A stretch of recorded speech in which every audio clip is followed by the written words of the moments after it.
Hey, and welcome to Lena Listens. I'm Lena, and I'm coming to y'all with my thoughts and reviews about the JVP.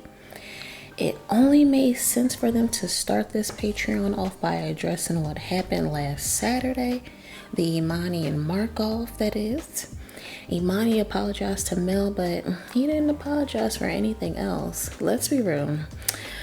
I wasn't really expecting him to do like a deep dive apology for something he's probably been wanting to do for a while now. And I'm not justifying it, because throwing something at someone who was holding a lidless cup of coffee is crazy. And that could have went super left, but Marc played it cool. Everyone has their bullying points, and that moment was Emanny's.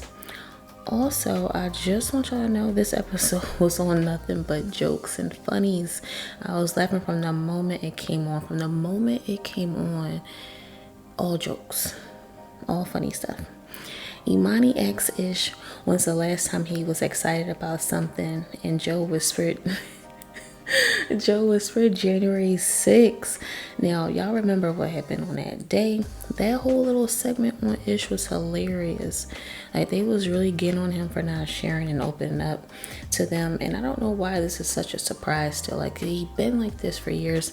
I don't know what they expect at this point. Whenever it gets on him, he's not going to open up and say a whole lot because he don't want y'all in his business. He don't. So it almost turned into a therapy session trying to pull some words out of him. Flip did make a great point though. He said, why would he tell you anything and get vulnerable if y'all just want to clown him for it and make jokes? Flip, that is super valid. Like, literally. I get why he doesn't say anything. I agree with you. And I'm pretty sure it's just gonna body invest fest, because I could just tell.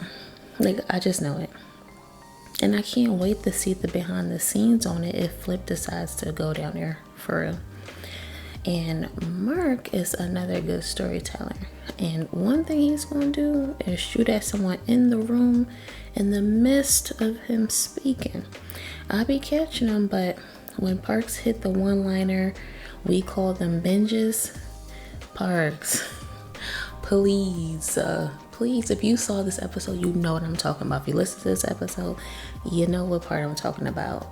That whole druggy segment was funny too. Like, I'm telling you, the whole thing was hilarious. Don't expect anything serious on this episode. Was it not a nothing serious? Especially when it suddenly turned into a dude pod. I may address this in a different video because something happened, and best believe I'm going to try to piece it together. I have a hunch though. I'll do a separate one about it. Back to the dude cast though. As soon as Mel left, in Joe's words, they became cavemen.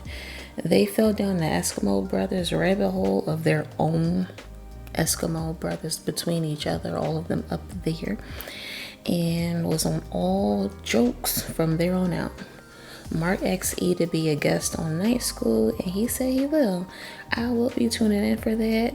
You know, he was shooting at Joe a little bit, and when I tell you, I literally saw the wheels turning in Joe's eyes. Oh my gosh.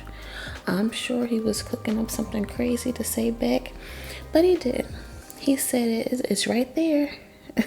And based on his face, we all knew.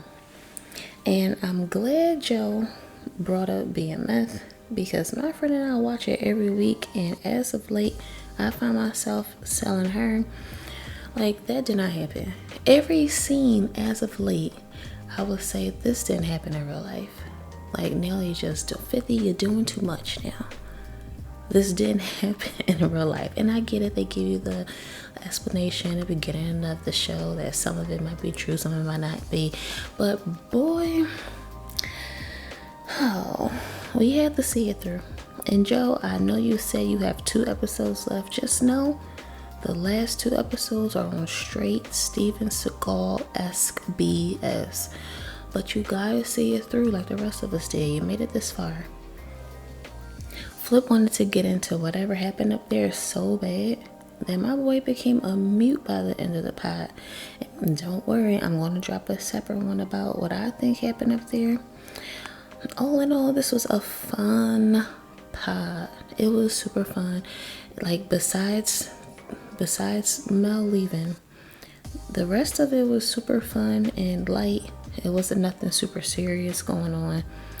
And you know, if you're watching this at work, the pod that is, I suggest you wait until you get off, because they was cutting up for sure up there. Until next time, y'all. Bye.